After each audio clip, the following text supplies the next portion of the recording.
네. 우리는 어릴 때부터 승리는 좋은 것이고 패배는 악한 것이라고 배웁니다. 그래서 이겨야 된다고, 모든 싸움에서 승리해야 된다고 배웁니다. 이걸 이제 우리가 몸으로 학습하게 되는 시간이 바로 설날입니다. 예, 같이 모여서 윷놀이를 하면서 절대 지면 안 된다. 잡아라. 그렇게 막 1등을 해야 되는 거죠. 그래서 우리는 항상 패자는 실패한 사람이고 승자는 성공한 사람이라는 그런 이상한 공식에 사로잡히게 됩니다. 그런데 오늘 본문을 보면 패배가 곧 승리가 되는 순간이 있습니다. 반드시 이기는 것만이 능사가 아닙니다. 승복해야 될 때도 있습니다. 여러분 UFC 가끔씩 보잖아요. 이렇게 보다 보면 분명히 기절했는데 자기가 졌는데 일어나 가지고 그 패배를 받아들이지 못하고 심판도 패고 상대방도 패는 사람들이 한 번씩 나오잖아요. 그런 걸 보면서 우리는 되게 찌질하다고 이렇게 느끼게 됩니다. 반면에 흑백 요리사라든지 이런 그 프로를 보면 자기가 뭐 이렇게 정말 전문가고 요리에 대해서는 더 이상 말할 수 없는 그런 참 최고임에도 불구하고 이제 패배했을 때 이렇게 너무나도 자연스럽게 승복하는 장면들을 우리는 굉장히 감동스럽게 이렇게 보게 됩니다. 그렇습니다. 그래서 우리는 승복해야 될 때가 있고 대의를 위해서는 패배를 선언해야 될 때도 있다는 것을 압니다. 저항이 유일한 길이 아니라 항복이 길일 때도 있습니다. 바울은 이제 이런 말을 한 적이 있습니다. 우리의 씨름은 혈과 육에 관한 것이 아니요 통치자들과 권세들과 이 어둠의 세상 주관자들과 하늘에 있는 악한 영들에게 대함이라 이렇게 말했어요. 이 말은 뭐냐 하면 우리의 싸움이 사람들을 대상으로 해서 싸워서 이기는 그런 싸움이 아니라는 것입니다. 우리의 싸움은 사람을 굴복시키기 위해서 싸우는 싸움이 아니라고 말합니다. 무엇입니까? 우리의 싸움, 즉 그리스도인의 싸움은 사람을 대상으로 한 것이 아니라 누구의 통치에 항복할 것인가의 문제라는 것입니다. 오늘 우리 이 본문은 우리들에게 하나님께 지는 것이 곧 승리요 세상의 통치에 굴복하지 않는 것이 승리라고 말합니다. 여러분, 하나님께는 항복하는 것이 승리입니다. 하나님을 이기려고 하시면 안 됩니다. 오늘 이 본문에서도 마찬가지로 우리의 싸움은 혈과 육에 대한 것이 아니라 세상 통치자들에 대한 것이라 했잖아요.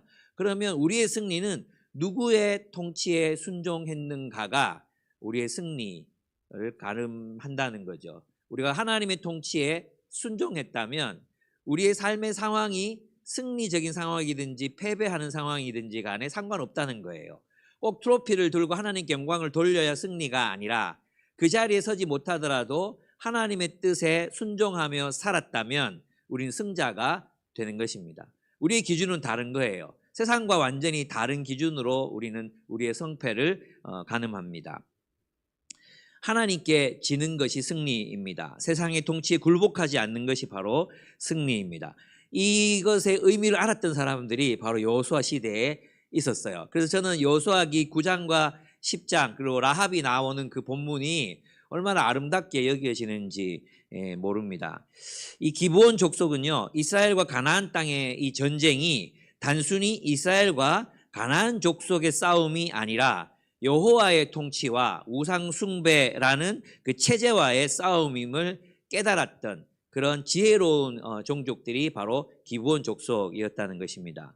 그들은 여호와 하나님의 전쟁이 어떤 성격을 가진 전쟁이었는지를 알아보았습니다. 그것은 하나님의 심판의 전쟁이었고 악의 세력을 소멸시키는 전쟁이었고 또 사람들을 억압하는 우상의 지배 체제를 허물어뜨리는, 그래서 사람들을 해방하는 그런 전쟁이었다는 것을 그들은 깨달았습니다. 그래서 그들의 전쟁은 이스라엘을 대한 싸움이 아니었어요.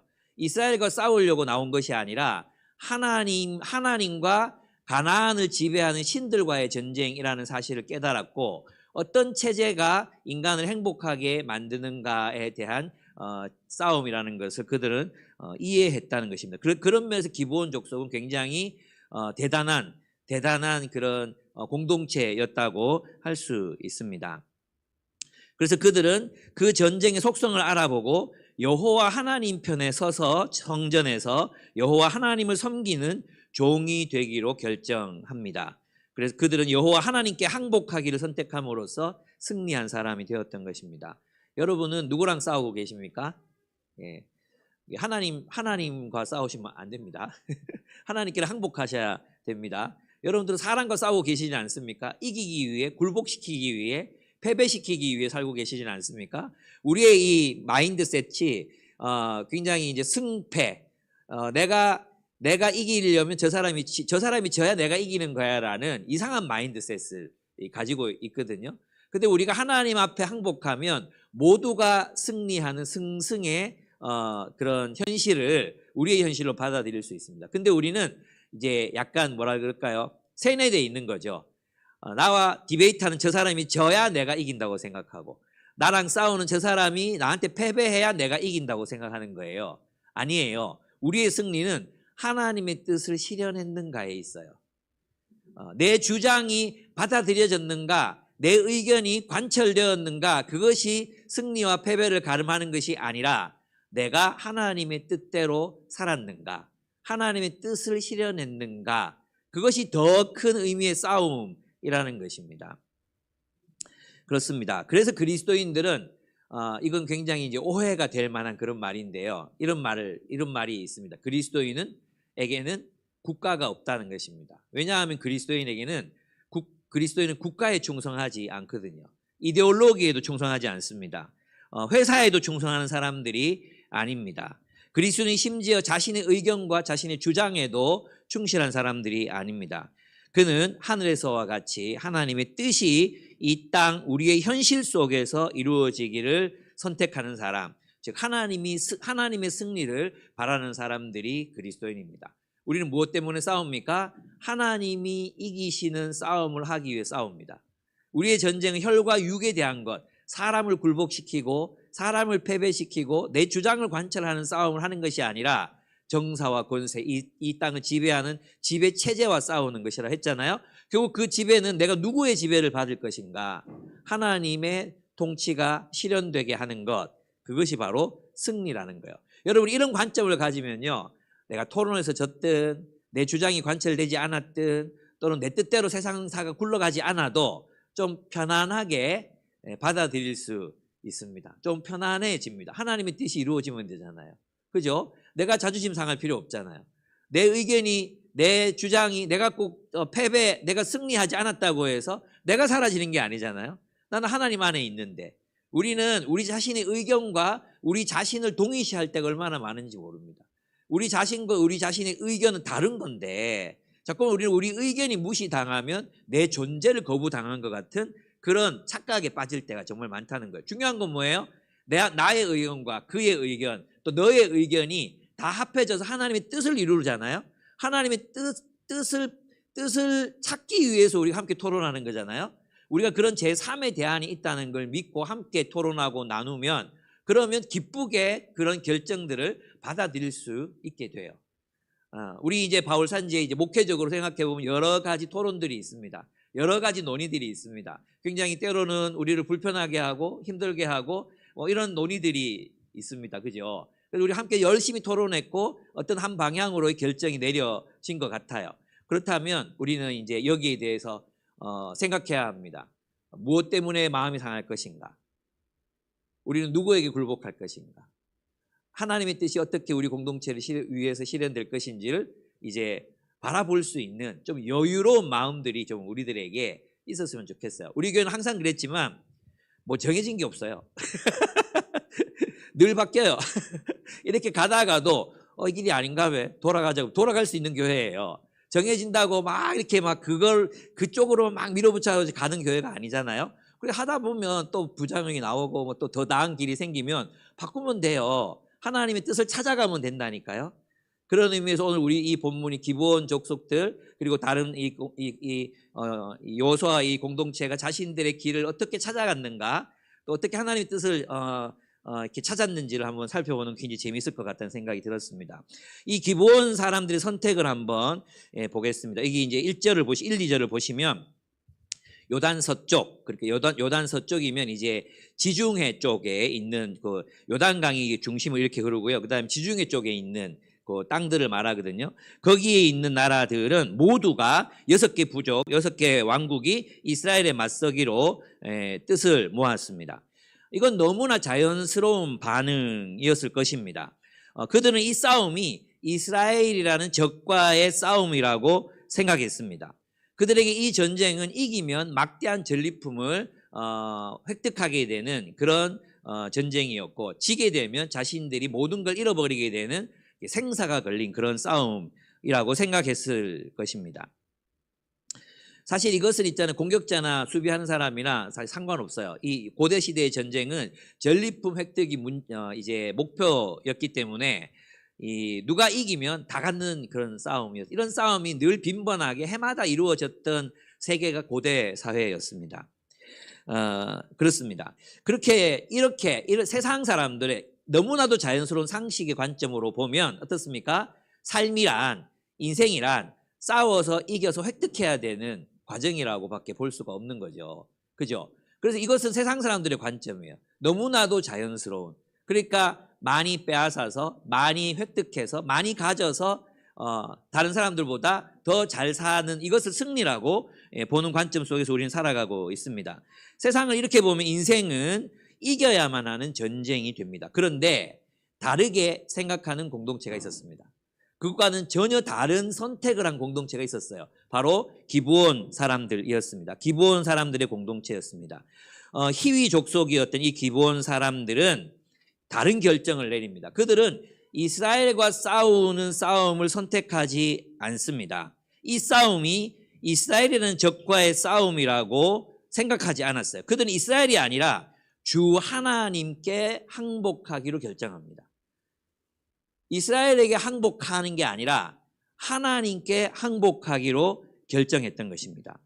그들은 이스라엘의 주 하나님이 하신 일을 들었습니다. 3절을 보시면 히위 사람인 기브온 주민들은 여호수아라는 사람이 여리고성과 아이성에서 한 일을 듣고서 이렇게 되어 있죠. 또 24절을 보시면 주 하나님이 그의 종 모세에게 명하신 것이 참으로 사실임을 우리가 알았기 때문입니다. 하나님이 이 땅을 다 이스라엘 사람에게 주라고 명령하셨고 이렇게 되어 있어요.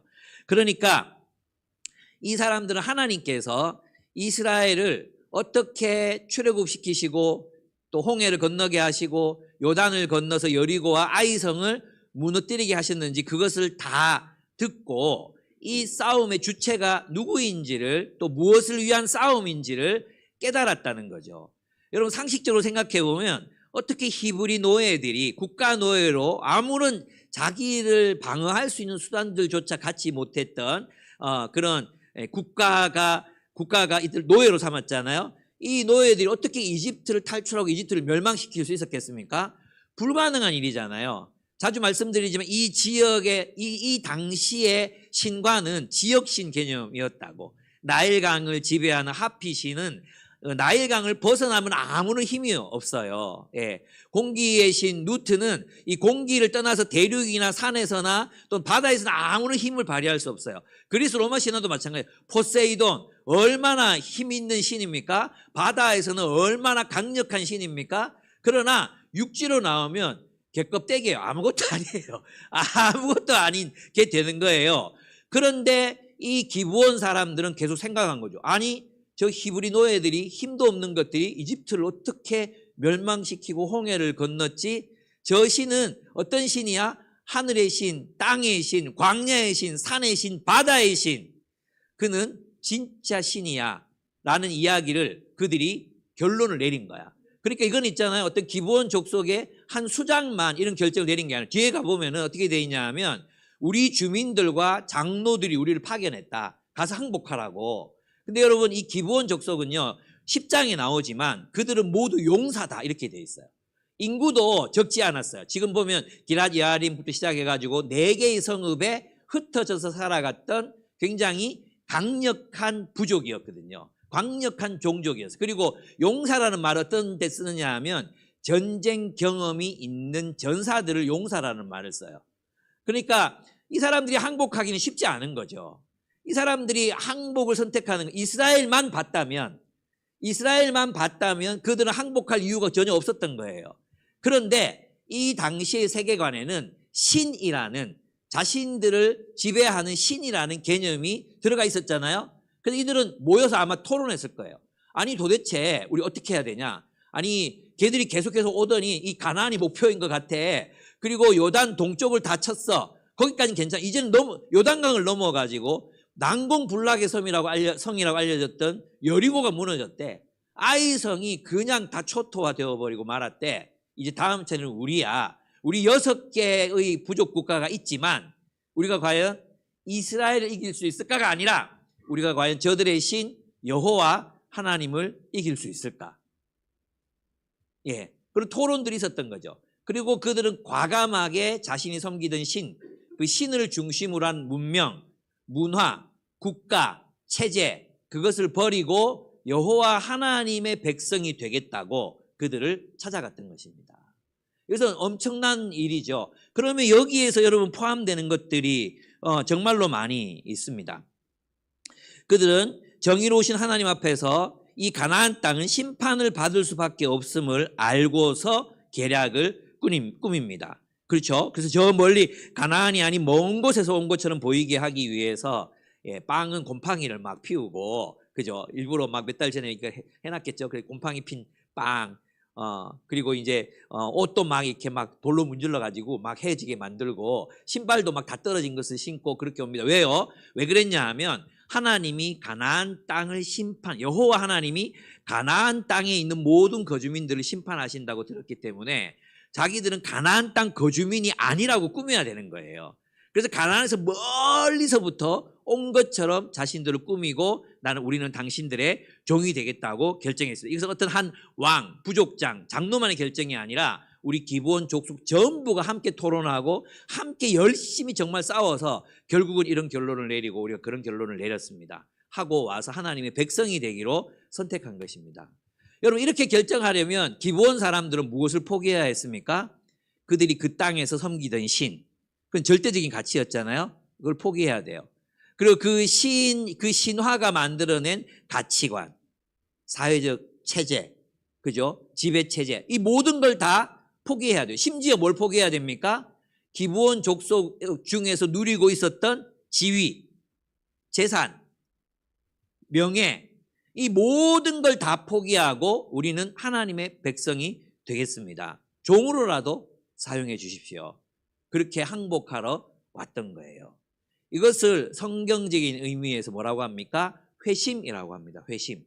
이것이 회심입니다.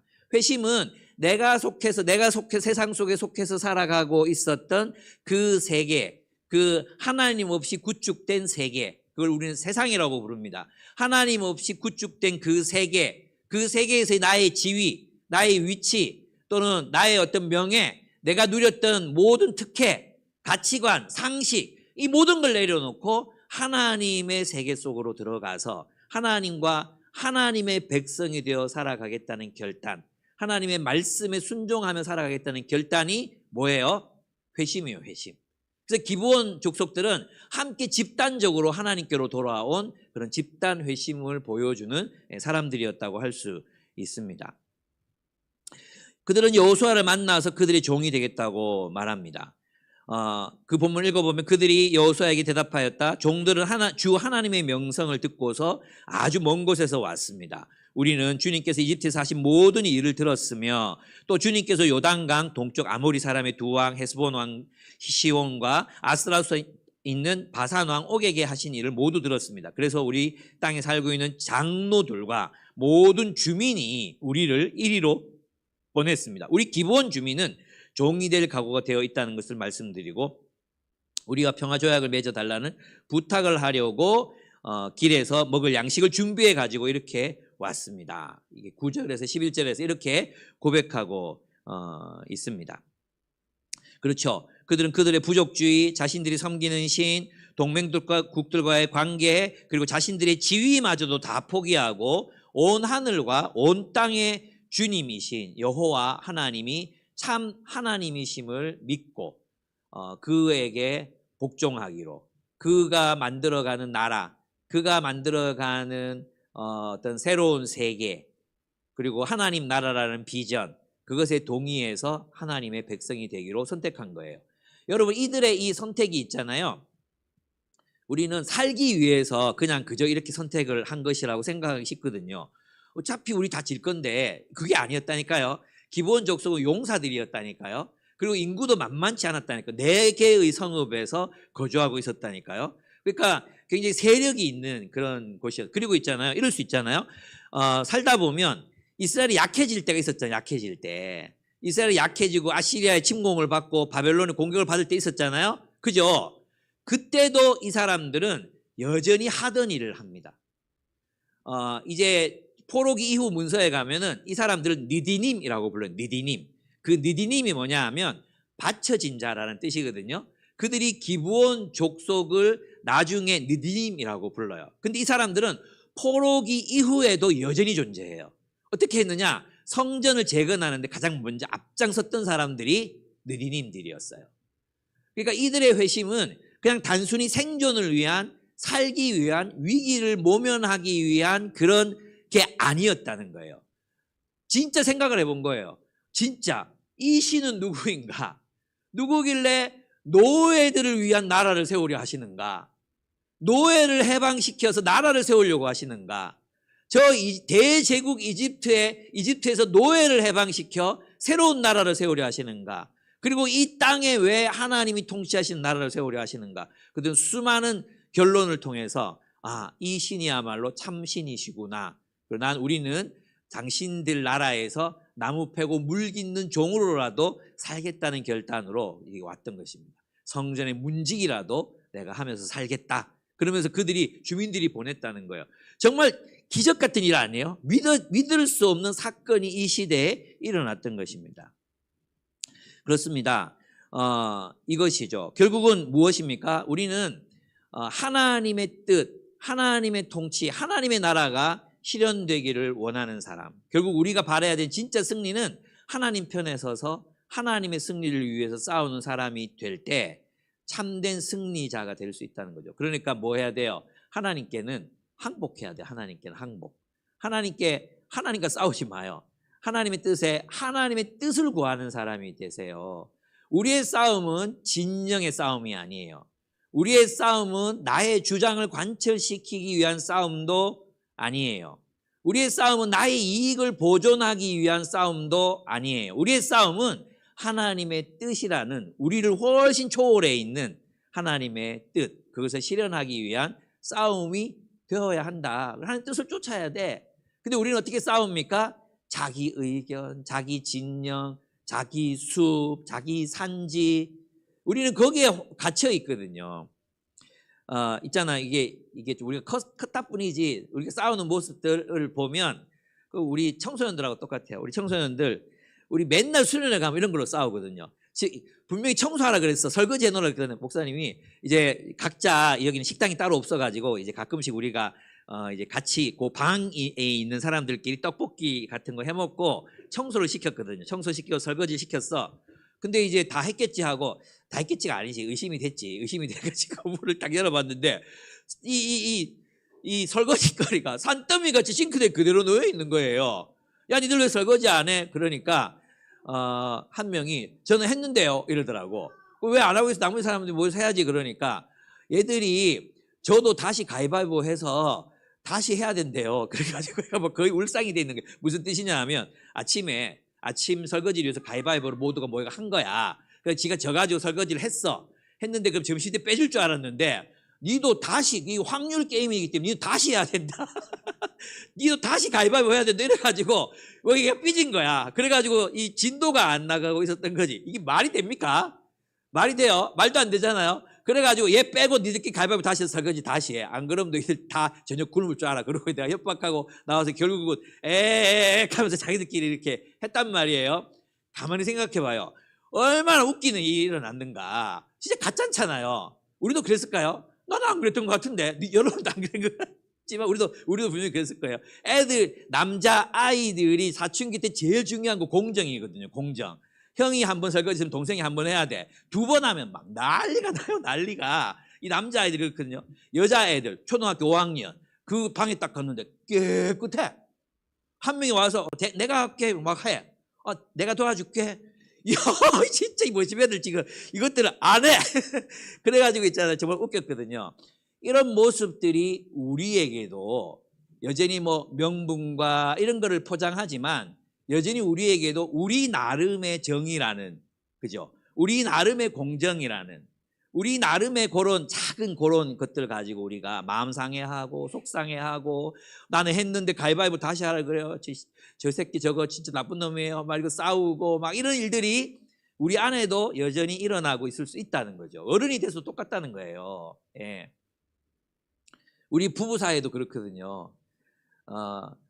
이제 제가 요리할 때가 있잖아요.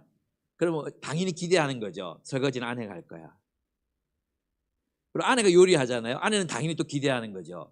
남편이 설거지를 할 거야. 근데 때로는 이제 제가 일이 너무 바쁘거나 아내가 일이 너무 못할 때가 있잖아요. 그럼 못 해놓으면 왜 안 했지? 나보고 하란 말인가? 이거 부당한 거 아닌가? 여러분 그렇지 않습니까? 예. 바로 그럴 때 있잖아요. 우리 뭘 생각해야 됩니까? 하나님의 뜻이 뭔가? 하나님이 우리에게 원하시는 게 뭔가? 이걸 선택해야 되잖아요. 그죠? 근데 우리는 항상 내가 더 손해보는 것 같고, 내 입장이 배려받지 못하는 것 같고, 내가 뭔가 더 힘들어지는 것 같고, 이거에 우리의 마음이 더 많이 쏠릴 때가 있습니다. 진짜 승리는 하나님께 항복하는 거라고. 그때라도 힘들었겠구나. 요즘은 제가 좀 되는 것 같아요. 이거 왜 안 되는지 모르겠는데, 아내가 뭐 일이 있었구나, 바빴구나. 제가 그냥 하거든요. 그냥 하고, 근데 제가 이제 성령 충만함이 좀 떨어지잖아요. 왜 안 했지? 왜 안 했지? 날 무시하나? 내가 얼마나 바쁜지 모르나? 손가락 아프면 다야? 뭐 이러면서 있잖아요. 막 이제 막 마음에서 원망이 막 피어오르는 거죠. 제가 성령 충만하면 고양이똥은 원래 명은이가 치우게 돼 있거든요. 고양이똥 치우는 거 쉬워요. 그냥 치우면 되거든요. 근데 이게 또 이게 안 될 때가 있거든요. 왜 안 치웠지? 왜 안 치웠지? 냄새나는데 왜 안 치웠지? 막 이런 것도 있잖아요. 막 생각이. 그래서 이제 진짜 상태가 안 좋을 때 문 팍 열고 고양이똥 치워라 이 새끼야! 왜 안 치우는데? 그러면서 갖다 버린다! 그러면서 그렇게 될 때 있단 말이에요. 우리의 모습이 그렇지 않은가? 우리가 대의라고 생각하고 우리가 명분이라고 생각하고 우리가 뭔가 옳다고 생각하는 그것들이 하나님의 뜻에 비하면 아무것도 아닐 때가 많은데, 우리는 그 작은 정의, 내가 생각하는 좁고 편협한 그 정의, 거기에 붙들려 가지고 벗어나지 못할 때가 있죠. 걔들 입장에서는 내가 설거지 했는데 또 하락하니까 얼마나 나쁘겠어 애들이. 그죠? 걔들 입장에서 생각하면 화나는 거죠. 그런데 조금만 이제 생각을 열면, 그래서 그 다음날, 그 이제 주일날, 그 이제 둘째 날, 저희 십자가 설교를 했고, 십자가 예수님의 죽으심과 부활에 대해서 설교하고, 우리도 그렇게 살아야 된다고 이제. 그래서 우리는 하나님의 창조를 기억하는 사람은 이 세계를 바라보며 경탄하면서 살아야 되고, 예수님의 십자가와 부활을 기억하는 우리는 사랑으로 살아야 돼. 설거지도 먼저 하고 해야 돼. 그러고 나서 아침이 됐어요. 그래서 이제 쓰레기를 이제 버려야 되는데, 그날따라 그 산에 바람이 막 얼마나 부는지 진짜 바람이 많이 불었어요. 그래가지고 도저히 이 쓰레기를 밖에 갖다 놓으면 이제 날아갈 것 같으니까 관리사무소에 전화해가지고 우리가 그 문 앞에다 내놓겠다고 결정을 한 거예요. 거기까지 갖고 나갈 사람 손 들어봐 그랬는데 한 30초 정도 손을 안 드는 거야. 그래서 약간 내 마음에서 화가 나려고 했어요. 화가 나려고 했는데 누가 있잖아요. 희우가 제가 하겠습니다. 이러는 거예요. 그래가지고 걔가 갖다 놨어. 다음 음식물 쓰레기는 제가 하겠습니다. 또 다음 딱 하고. 야, 애들도 가르치는 거 되는구나. 이런 생각이 들었거든요. 그래, 걔보다 낫다. 네. 주의 뜻이 이루어지이다. 이것이 우리의 소망이 돼야 되는 거죠. 주의 뜻이 이루어지이다. 예수님께서 십자가를 지시기 전에 어떻게 기도하셨습니까? 주님의 뜻이라면 이 잔을 내게서 옮기시옵소서. 그러나 나의 뜻대로 하지 마시고 당신의 뜻대로, 당신의 뜻이 이루어지기를 원하나이다. 했죠? 그러면 이 잔이 뭐죠? 십자가에 올라서 죽는 거잖아요. 그죠? 나는 이 십자가를 지고 싶지 않습니다. 십자가를 지고 죽고 싶지 않습니다. 그러나 내 뜻대로 마옵시고 당신의 뜻이 이루어지기를 원하나이다. 그리고 예수님은 십자가에 오르셨습니다. 나는 이것이 우리 모두의 선택이 되었으면 좋겠습니다. 내 뜻대로 마옵시고 내 원대로 마옵시고 당신의 원대로 하옵소서. 나는 순종하겠나이다. 당신의 뜻이 이루어지면 그것으로 저는 제가 할 일을 다 한 것입니다. 이것이 우리의 십자가를 지는 거잖아요. 근데 때로는 우리가 있잖아요. 십자가를 져야 된다고 그렇게 기도도 하고 십자가를 따르는 삶을 살겠노라고도 하면서도 진짜 십자가를 져야 할 순간에는 안 지는 거죠. 예. 언제 십자가를 지겠습니까? 언제 자신을 내려놓겠습니까? 언제 자신의 뜻과 의지를 내려놓고 주님의 뜻이 이루어지기를 원하나이다. 예. 하나님의 뜻이 이루어지기를 원하면 자유로워집니다. 참 우리 한국 사람들이 완벽주의가 있기 때문에 자존감이 낮습니다. 그래서 있잖아요. 자신의 의견이 뭔가 받아들여지지 않으면 자기를 거부했다고 느끼는 그런 게 있어요. 그래서 이제 자기 의견이 관철되지 않았다고 막 교회 떠나버리고 막 이런 사람들 많거든요. 우리 교회도 있어서 계속 참 그게 쪼잔한 일이라고 생각해요. 내 의견이 중요한 게 아니라 나와 너 우리의 의견이 주님의 뜻과 합치되는가, 주님이 뭘 원하시는가. 주님이 원하신다면 내가 십자가를 지겠습니다. 주님이 원하신다면 손해보겠습니다. 주님이 원하신다면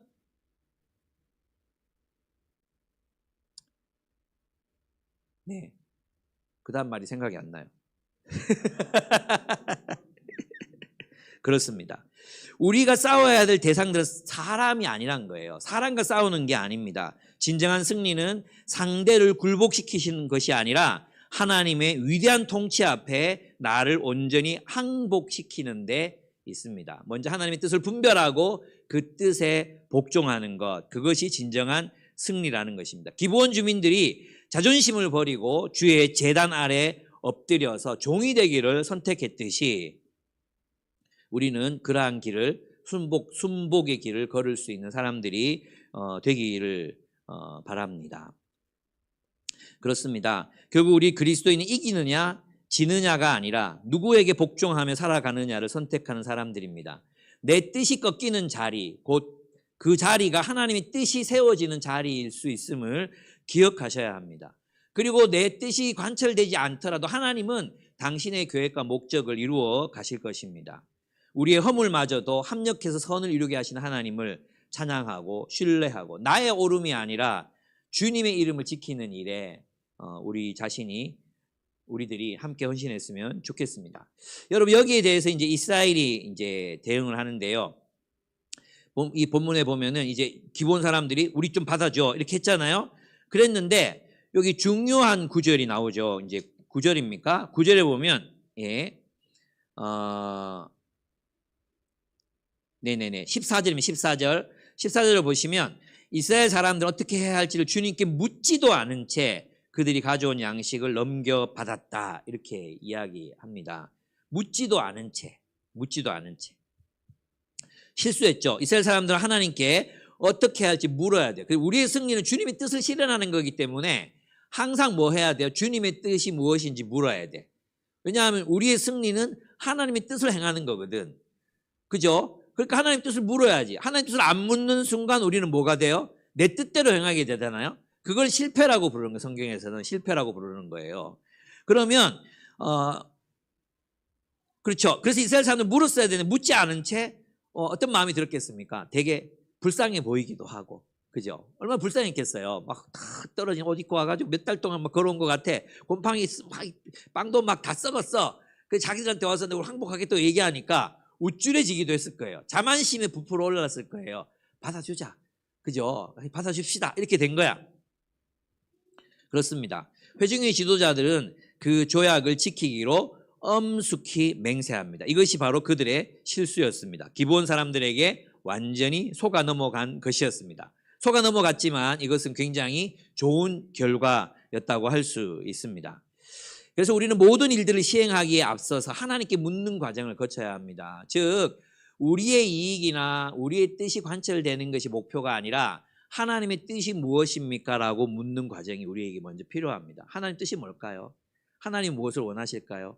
그리고 거기에 집중해서 하나님 뜻을 분별하다 보면 우리의 마음이 거기에 모이는 거죠. 언제 계속 분열이 일어납니까? 결국은 나의 뜻, 나의 이익 이런 것들, 나의 공로 이런 것들을 주장할 때 결국은 분열이 일어나게 됩니다. 기도하고 공동체와 함께 하나님의 뜻을 분별하고 그 후에 행해야 합니다. 근데 이제 자각, 실수, 그다음 자각, 채 3일이 지나지 않아서 그들은 자신들이 큰 실수를 저질렀음을 깨닫습니다. 그들은 하나님이 정복해야 할 가나안 땅의 거주민이었던 것이 드러나게 된 것입니다. 아이성에서는 도보로 3일길에 있었고 기브온, 그비라, 부에롯, 기럇 여아림 성읍에 살고 있는 가나안의 거주민이었습니다. 실수했다. 근데 이게 왜 실수냐면 있잖아요. 오늘날 조약은 어떻게 맺습니까? 대통령 둘이 나와가지고 좋은 테이블에 앉아가 좋은 만년필로 사인하잖아요. 사인. 근데 이 당시에 조약, 국가와 국가 간의 조약을 맺을 때 어떻게 맺었냐 하면 송아지를 갖고 와. 송아지를 데리고 와. 반으로 쪼개요. 죽여서 반으로 이렇게 반을 우리 경상도 말로 따갠다 그러잖아요. 반으로 따개. 그래가지고 한쪽은 이 돌판 위에 올리고 한쪽은 이 돌판 위에 올려. 그리고 이 중간을 횃불을 들고 지나가는 거예요. 횃불을 들고. 하나님과 아브라함이 그런 식으로 조약을 맺었어요. 그래서 큰 나라 왕이 먼저 지나가. 둘째 나라 왕이 지나가. 이게 뭐냐 하면 이 조약을 어기는 국가는 이 짐승이 반으로 따개진 것 같은 운명을 맞이할 것이다. 그렇게 해도 좋다. 목숨 걸고 이 조약에 서명해라. 그게 바로 이 짐승을 중간 이렇게 갈라놓고 하는 조약이에요. 그러니까 저주의 맹세죠. 일종의.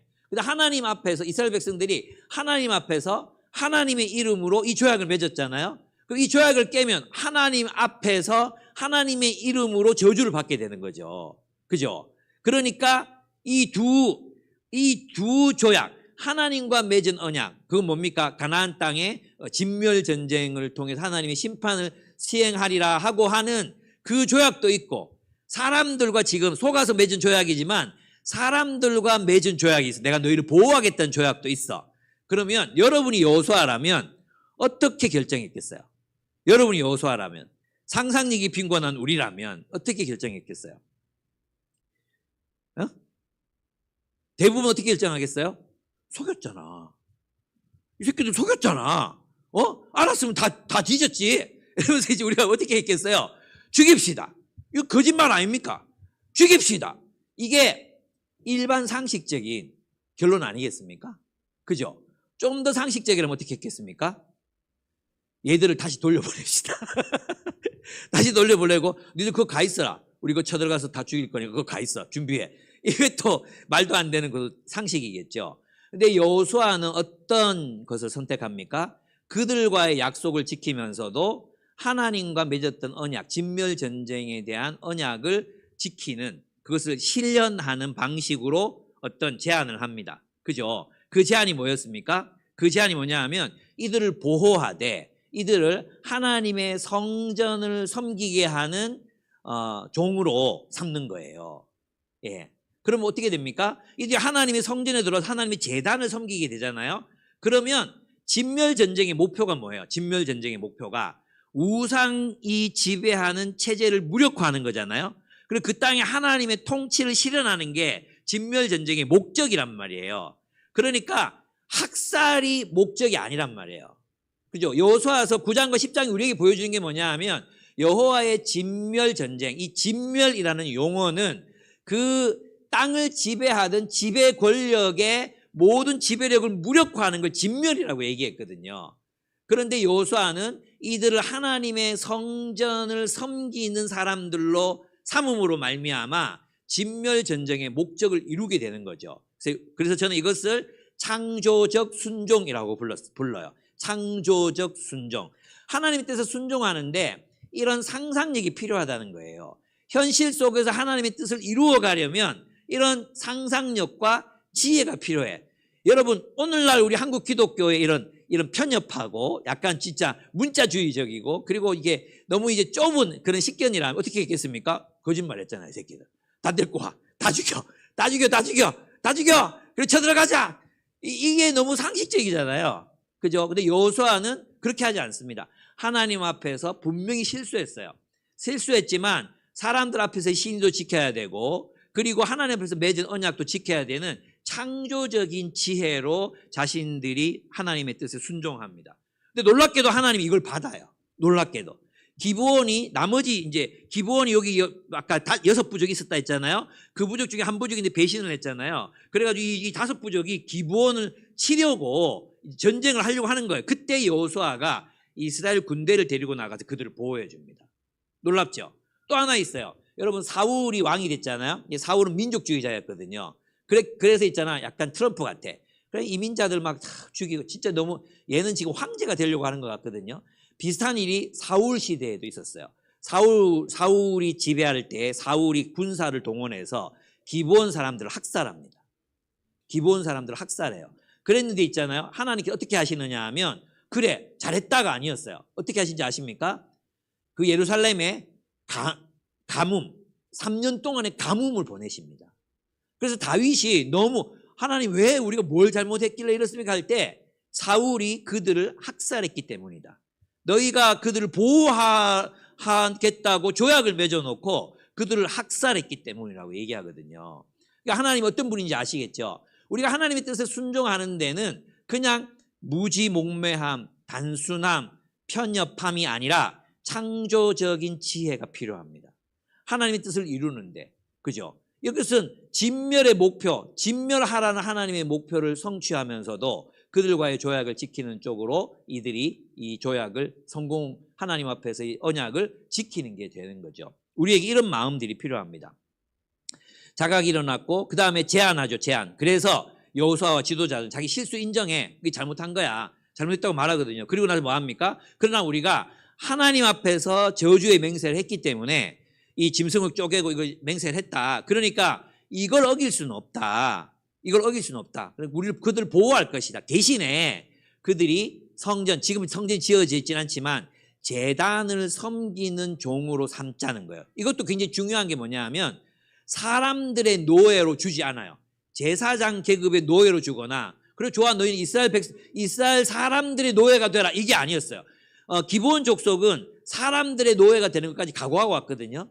근데 그렇게 하지 않고 성전에서 나무를 패고 물을 길어 나르는, 그렇게 다시 말하면 성직이죠. 일종의 성직인데, 레위인들은 제사를 지내잖아요. 그 제사를 보조하는 그 제사가 계속 지속될 수 있도록 하나님의 예배 공동체로 지속될 수 있는 거룩한 일을 오히려 그들을 맡겨서 기브온 족속이 그 일을 감당하게 해요. 그건 무슨 뜻이냐 하면 성전 안에 있는 한 그들은 보호받을 수 있죠. 극단적 민족주의자도 있었을 거 아니에요. 이스라엘에도 있었죠. 그죠? 또 원칙주의자도 있을 거 아니에요. 근데 그들로부터 그들을 보호하고, 그리고 또 어떤 사람의 노예가 아니라 제도적으로 그들이 성직, 일종의 미니스터가 되는 거예요. 미니스터. 예. 그래, 교회를 섬기는 그런 사람들로 그들을 세웠다는 것입니다. 이것이 저는 여호수아가 가졌던 창조적인 지혜라고 생각합니다. 그래서 우리가 창조적으로 좀 순종할 필요가 있다는 것입니다. 우리가 하나님의 뜻을 행하는데 고지곧대로가 아니라 창조적인 순종, 그것이 필요합니다. 그렇죠. 그래서 이는 진멸이라는 명령이 특정 민족의 물리적 말살을 목표로 한 것이 아니라 우상 숭배로 형성된 악한 체제와 질서를 완전히 무력화하라는 그 하나님의 뜻을 실현한 사건으로 이 사건을 보아야 한다고 할 수 있습니다. 근데 더 놀라운 것이 있습니다. 지도자들이 이렇게 결정했잖아요. 이렇게 말했을 때 백성들이 어떻게 합니까? 그 제안을 회중이 받아들였다. 21절. 지도자들이 이렇게 제안한 것을 회중이 받아들였다. 저는 있잖아요, 이 여호수아 공동체가 굉장히 성숙한 공동체였다고 생각해요. 이 이야기를 듣고 어떤 사람들은 전리품이 탐이 났을 수도 있고, 어떤 사람들은 자신의 원칙에 충실해야 된다고 믿었던 사람들도 있었을 거고, 그래 죽여야 돼 이렇게 했을 사람이 있었을 거고, 여러 종류의 사람들이 여러 토론들이 있었을 텐데 그 지도자들이 이렇게 제안한 것을 두고 그것을 수용하잖아요. 이것이 성숙함이라고 저는 생각해요. 우리 공동체도 마찬가지예요. 리더 그룹은 창조적인 제안을 할 수 있어야 돼요. 그러니까 대부분 모든 멤버들이 다 동의할 수 있는 그런 어떤 변화가 필요하고 우리 지금 뭐 여러 가지 얘기들 하고 있잖아요. 숲을 바꾸고 뭐 또 이런 가정 숲을 세우고 또 어떤 숲은 리더가 너무 안 나오는 상황이 지금 몇 년 동안 지속되고 있고 어떤 사람들은 또 리더가 너무 넘쳐나고 또 아이를 낳게 되면 공감대가 또 이렇게 떨어지잖아요. 지금 여러분 잘 모르지만 애 낳고 하면 완전히 관심사나 대화의 주제가 완전히 달라지거든요. 그렇게 되면 이런 또 우리 바울산지가 안타깝지만 늙어가고 있다는 현실, 우리가 노령화되고 있다는 이 현실을 받아들여야 되는 상황일 수밖에 없는데 그럼 이걸 어떻게 할 것인가? 그래서 진짜 제가 알기로는 우리 숲지기들, 리더들 맨날 모여가 토론했거든요. 그리고 어떤 제안을 했단 말이에요. 어리석은 제안일 수도 있죠. 그리고 숲이나 우리 상황을 잘 배려받지 못했다는 느낌을 받을 수도 있어요. 근데 이 사람들 저는 일단 믿어야 된다고 생각해요. 제가 오늘 표적 설교하고 있는데 그죠? 여러분 전체에 대한 표적이에요. 그러면 이 제안에 대한 또 창조적인 다른 제안이 있으면 그 제안을 하시면 돼요. 그죠? 그 제안을 하면 되잖아요. 또 토론해보면 되잖아요. 그게 더 좋은 것 같아. 그럼 모든 공동체가 그걸 따르면 되잖아요. 여러분 그렇게 해서 우리는 한 걸음 이렇게 나갈 수 있습니다. 그래서 리더들은 우리 멤버들이 어차피 어쩔 수 없이 리더, 목사, 간사, 리더들, 숲지기들은 공동체의 상황을 먼저 생각할 수밖에 없어요. 먼저. 저는 그렇던데 여러분들이 먼저 제안해 온 적이 별로 없어요. 이렇게 할까 저렇게 할까 이거 이래 되지 않습니까? 한 번도 없어요. 있었습니까? 우리 25년의 역사 속에서 그런 경우는 없었어요. 간판이 다 떨어져 가는데도 간판 저거 고쳐야 되지 않습니까? 얘기한 사람 없었어요. 예. 4층에 음향이 필요하죠. 4층에 다윗산지 예배드리기 음향이 필요하잖아요. 그죠? 내 눈에는 너무 잘 보이는데 아무도 거기 마이크 선이 몇 개 필요하지 않아요. 이렇게 얘기하는 사람 아무도 없어요. 4층에도 강대상이 필요하지 않을까요? 아무도 없어요. 누가 있어요? 없잖아. 누가 있어요? 생각해서 그런 생각했어? 수화했습니까? 안 했죠. 그러니까 제가 말하는 핵심은 뭐냐면 내가 더 똑똑하다가 아니라 리더들은 이걸 먼저 생각할 수밖에 없는 운명에 있어요. 그게 다 올바른 선택이 아닐 수도 있다는 거죠. 그렇지만 먼저 생각해야 되는 거예요. 이거 참 철현이가 사줬어요. 고맙습니다. 이 강대상 바뀐 줄도 모르죠, 여러분. 그죠? 내가 얘기해서 알았죠. 그렇다니까 바뀌어도 몰라. 눈가리를 우리가 그렇다니까요. 그래서 있잖아. 상황이 다 닥치고 나서 의논을 시작하면 이미 늦어. 이미 사태가 다 벌어지고 있잖아요. 그래서 어떤 방향으로 결정할 수밖에 없는 건데 그랬을 때 서로가 정말 리더들은 창조적인 순종을 하나님의 뜻에 순종하기 위한 결정을 해야 되고 멤버들은 그 제안을 또 검토하고 제안하고 수정하고 이렇게 적극적으로 해야 돼. 그렇게 해서 좋은 제안이 되어서 수용할 수 있는. 아까 이게 기브온 족속들이 이걸 그냥 지도에 우리 간다. 나는 저 이제 하나님 백성 되겠다. 이렇게 해결한 게 아니잖아요. 모든 주민들이 장로들을 보냈잖아. 그걸 생각하면 얼마나 많은 토론이 그 가운데 있었을까 생각해 볼 수 있어요. 저는 우리도 그렇게 됐으면 좋겠다는 생각을 합니다.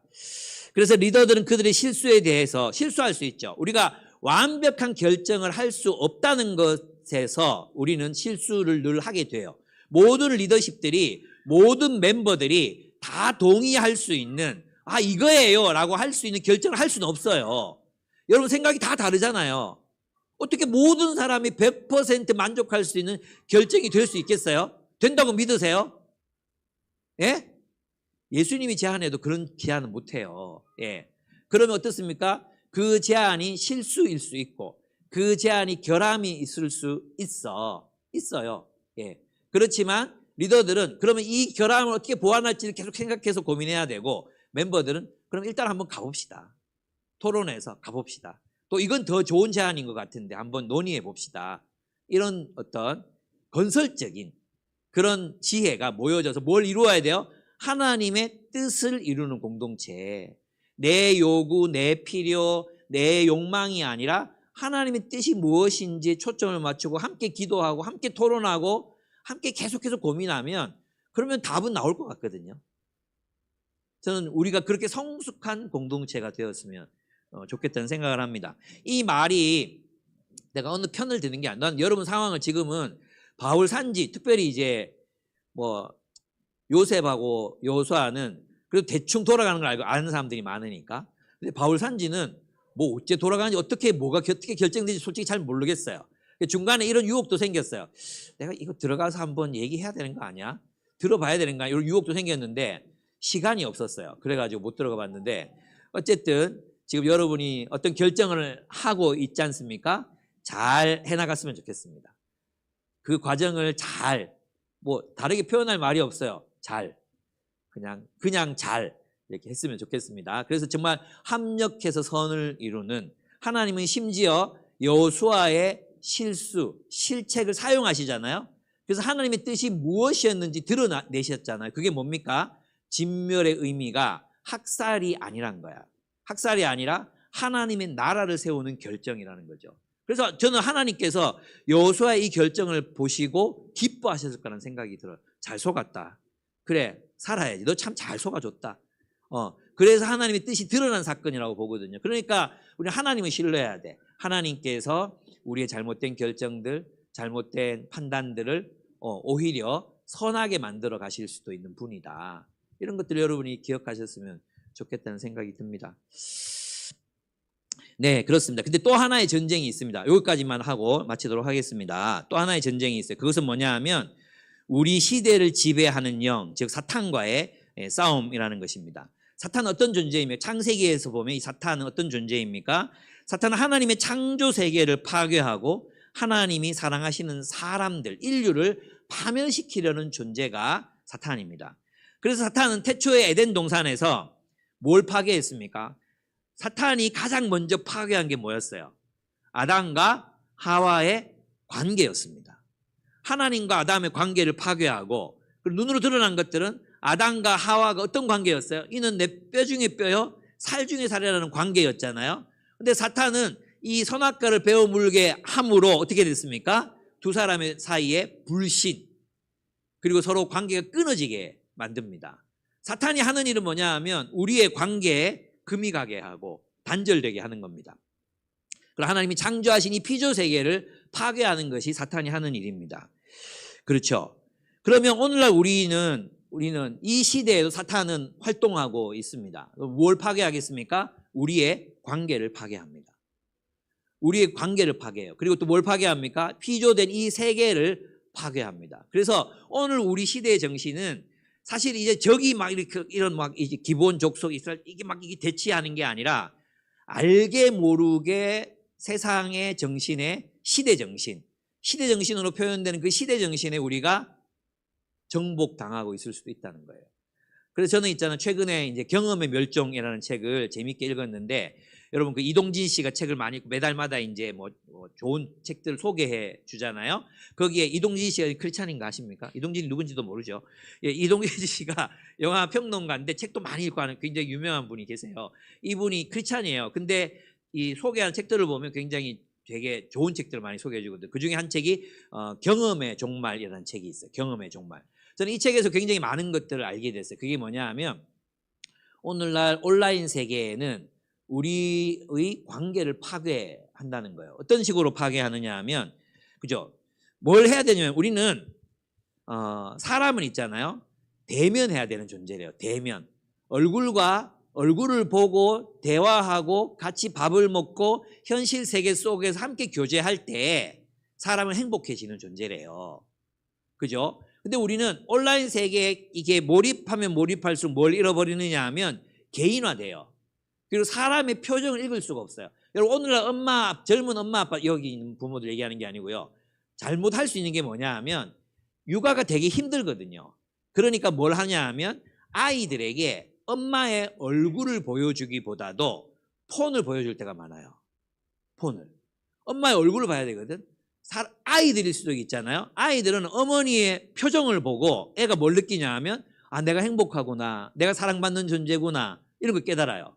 근데 엄마가 내가 똥을 싸질렀어요. 그러면 이걸 어떻게 판단해야 될지에 대한 생각이 전혀 없잖아요. 그런데 엄마가 기저귀를 탁 펼치더니 어머니가 어이구 이놈 새끼 오늘 황금똥을 쌌네, 잘했어 이러고 엉덩이를 막 두들겨주고 닦아주고 이러면서 얼굴 보면서 나 어이구 잘했어, 똥 쌌는데 막 기뻐해줘. 이거 얼마나 행복한 겁니까? 근데 이 엄마가 아니면 이런 거 잘 못해요. 아버지도 에이씨, 아이 새끼 뭐 이러면서 있잖아요. 막 이렇게 싫어하는 표정을 짓잖아요. 그럼 아이는 내 존재가 거부당하고 있구나 라고 생각한다는 거예요. 그래서 있잖아요. 아이들은 무엇을 통해 인격을 최초에 형성하느냐? 엄마의 얼굴 표정을 보고 자신의 성품을 형성하게 돼요. 그래서 있잖아. 얼굴과 얼굴이 만날 때 사람은 200가지 감정을 표현하는 표정을 짓게 된대요. 그래서 있잖아. 사람의 얼굴을 보고 그 사람의 감정을 읽을 수 없는 사람이 뭐예요? 소시오패스예요. 소시오패스. 무슨 말인지 알겠죠? 그래서 우리는 대면해야 돼요. 근데 오늘날 온라인 문화는요. 우리의 대면 문화, 특별히 코로나 이후에 태어난 아이들은 지금도 감기가 없는데도 마스크를 쓰고 다니거든요. 그죠? 그리고 옆에 사람하고 대화하지 마. 얼굴과 얼굴을 대면해서 우리의 관계를 만들어 가본 경험이 별로 없는 거예요. 그래서 우리 청소년들이 진짜 제일 힘들었던 게 뭔지 아십니까? 텐텐이라고. 우리가 하도 애들이 대화를 안 하고 맨날 폰만 보니까 결국 폰을 뺏었어요. 자율 이런 거 없다. 이거 안 되더라고요. 그래가지고 폰을 뺏고 텐텐이 뭐냐 하면 10가지 단답형 질문을 하는 거죠. 오늘 날씨 어떻게 생각해? 다니는 학교는 어디야? 친구들과 사이는 좋았어? 뭐 이런 질문을 10개를 해. 그래서 둘이 이제 만나서 이걸 서로 물어보고 대답하게 하는 거거든요. 오늘 뭐 감정을 날씨로 표현해봐. 이런 거예요. 쉬운 거예요. 이 시간이 너무 두려워가지고 교회 안 나온 놈들이 생기는 거예요. 그리고 전부 이제 제일 큰 놈들이 와가지고 학생들이 너무 힘들어한다. 이 시간을 폐지해달라. 그래가지고 폐지했어요. 우리가 졌어요. 네. 그걸로 안 되더라고요. 그만큼 오늘을 살아가는 사람들에게 없는 게 뭐냐? 얼굴을 읽을 줄 몰라요. 얼굴에 나타난 그 사람의 영혼, 눈빛에 나타난 그 사람의 마음, 그죠? 눈동자에 비치는 불안함, 이런 걸 모르는 거죠. 현수의 오른쪽 이 얼굴 근육이 떨리고 있는 그 무슨 뜻이지? 이런 걸 모르는 거예요, 사람들이. 무슨 뜻인지 모르는 거예요.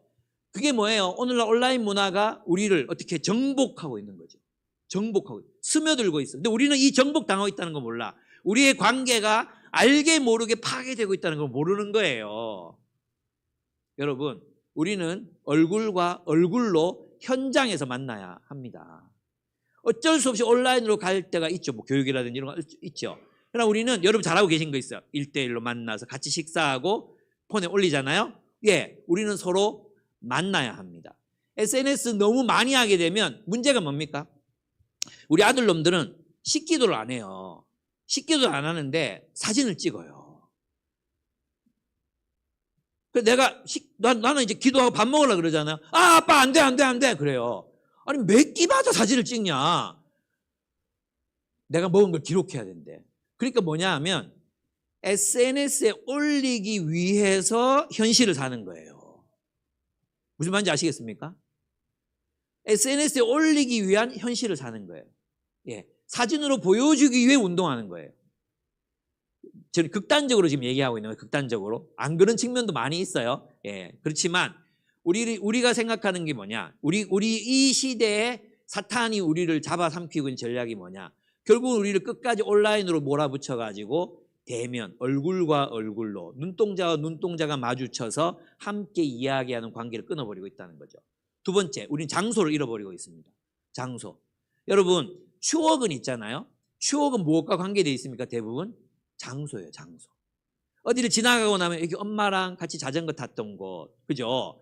어디 사랑하는 연인과 노을을 봤던 장소, 내가 회심했던 장소, 침례 받을 때 뱀이 튀어나왔던 장소, 저렇게 아림이가 저 옆에서 튀어나왔던 이 교회 공간, 우리는 이 공간을 공유하는 공간, 기억이라는 공간을 잃어버리고 있습니다. 어디로 다 들어갑니까? 다 PC방, 휴대폰 앞, 컴퓨터 앞. 그게 우리의 공간이 되어버린 거죠. 개인화된 공간. 우리는 공통의 경험을 하고 공통의 함께 밥을 먹고 함께 놀고 함께 놀이했던 장소를 잃어버리고 있습니다. 그건 뭡니까? 우리의 기억을 잃어버리고 있잖아요. 경험을 잃어버리고 있는 거죠. 추억이 없어. 여러분, 우리가 친구라는 건 어떤 뜻이에요? 같은 추억을 공유하고 있다는 거거든요.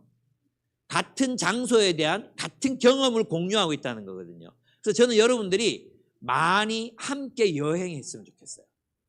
그리고 어떤 장소들이 기억에 났으면 좋겠어요. 어떤 장소든. 그래 우리들이 여기에서 그때 하나님 만났던 곳, 우리가 함께 여기에서 서로 울면서 화해했던 장소, 그런 것들이 여러분 안에 남아야 돼요. 아시겠죠? 그래서 여러분 이 장소성을 떠나면 안 돼. 그래서 될 수 있으면 교회 와서 모임해. 그래서 나중에 여러분들이 신앙을 떠날 수도 있잖아요. 떠났을 때 여기로 우연히 지나가다가 불빛의 기쁨의 교회가 보이면서 왈칵 눈물이 쏟아지면서 하나님을 찾게 되는 이런 경험, 이런 거 해야 돼. 그래서 우리 청소년들 있잖아요. 우리 청소년들 그 유아부 소년부는 저 놀이터 있죠. 믿음실. 믿음실이 얼마나 좋은, 그 천국이야 얘들은. 우리는 거기 그냥 이렇게 깔아놨지만 얘들은 일요일 아니야. 공휴일만 되면 여기 와서 놀아요. 여기 와서 놀고 여기서 만났던 친구들, 어제도 맛있는 거 먹으러 가지고 부모님들이 지금 외식하는 날인데 자기들은 컵라면 먹고 거기서 놀겠대요. 그 장소가 기억나는 거예요. 장소가. 우리는 장소를 잃어버리면 안 돼요. 하나님이 에덴 동산을 추방하잖아요. 그 타락한 존재를 추방하잖아요. 우리 이 장소성을 회복해야 돼요. 또 하나는 현실성. 자꾸만 가상의 현실로 도망가면 안 돼요. 우리는 현실 속에서 사람을 만나야 돼요. 우리는 나와 기질이 맞지 않고 나와 성격이 맞지 않는 사람들일지라도 우리 현실 속에서 함께 진짜 현실적인 거, 우리 있잖아요. 우리 뭐합니까? 나는 그 쯔양이 먹방하는 걸 사람들이 그렇게 많이 구경할 줄 몰랐거든요. 그죠? 쯔양이 먹방하는 걸 팔로워가 몇 명입니까? 100만 명 넘죠? 그죠? 더 되나? 1000만 명이 넘나? 그럴걸요 아마? 근데 지가 요리해 먹으면 되는데 왜 남이 배 터지게 먹는 걸 그렇게 보면서 즐거워하죠?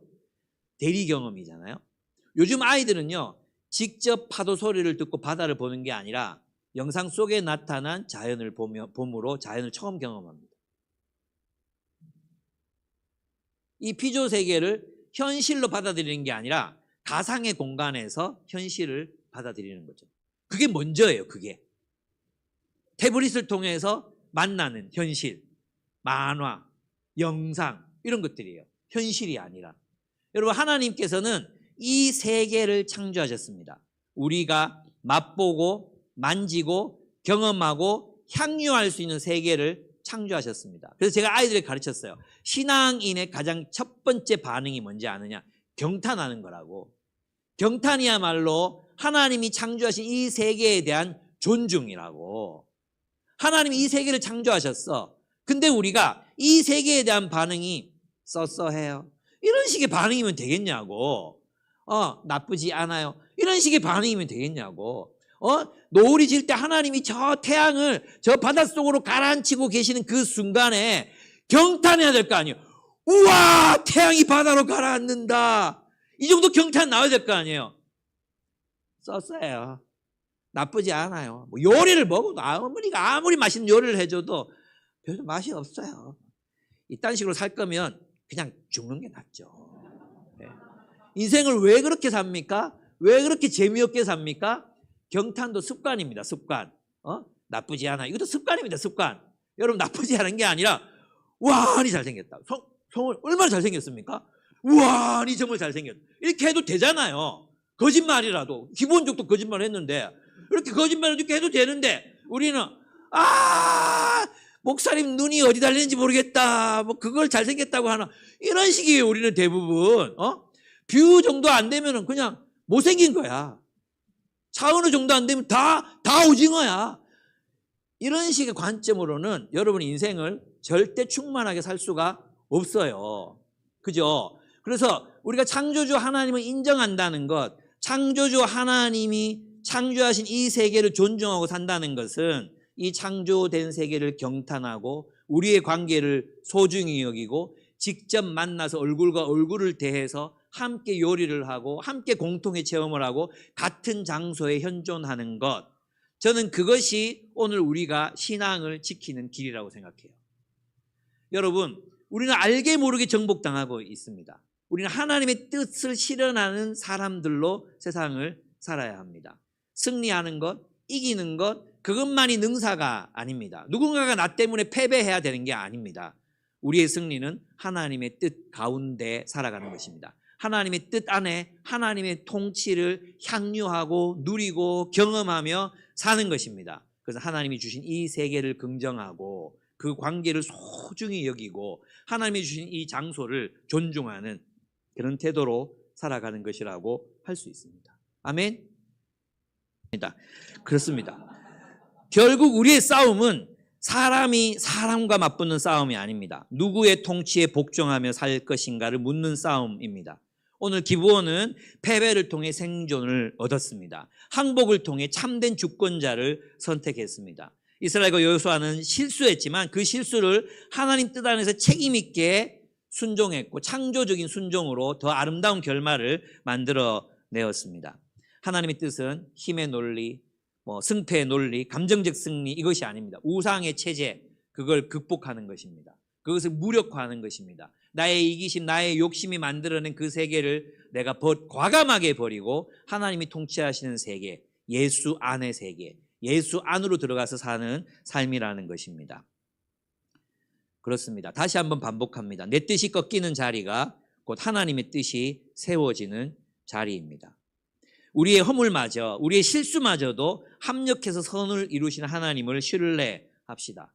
나의 옳음보다도 주님의 이름을 먼저 지키는 성숙한 믿음의 공동체가 되기를 주님의 이름으로 축복합니다. 우리 함께 기도하시겠습니다. 여러분 인생에 대한 태도를 한번 돌아봤으면 좋겠습니다. 네, 이기려고 싸워오지 않았습니까? 승리하려고 싸워오지 않았습니까? 늘 우리의 인생은 투쟁으로 점철되어 있지 않습니까? 이제 그 방향을 바꿉시다. 이제는 하나님의 뜻을 알고 하나님의 뜻을 순종하겠노라. 내가 세상에서 성공하지 못해도 패배하는 듯 보여도 하나님의 뜻에 순종함으로 나는 승자가 되겠노라. 우리 그렇게 결단하면서 하나님 앞에 나아갔으면 좋겠습니다. 승리가 뭡니까? 하나님의 뜻이 이루어지는 것입니다. 그 하나님의 뜻은 우리의 실수의 과정들까지도 포용합니다. 그리고 그 과정들 속에서 하나님 우리를 올바른 방향으로 인도해 가실 겁니다. 끝나지 않아요. 그냥 여기서 마치는 게 아니에요. 서로를 신뢰하는 것, 서로 신뢰함으로 또 그 제안을 받아들이고 또 멤버들의 그 소중한 제안들을 받아서 또 키는 대안을 만들어 가려고 애쓰고 하나님 앞에 창조적인 순종을 통해 하나님의 뜻을 이루는 우리의 삶이 되기를.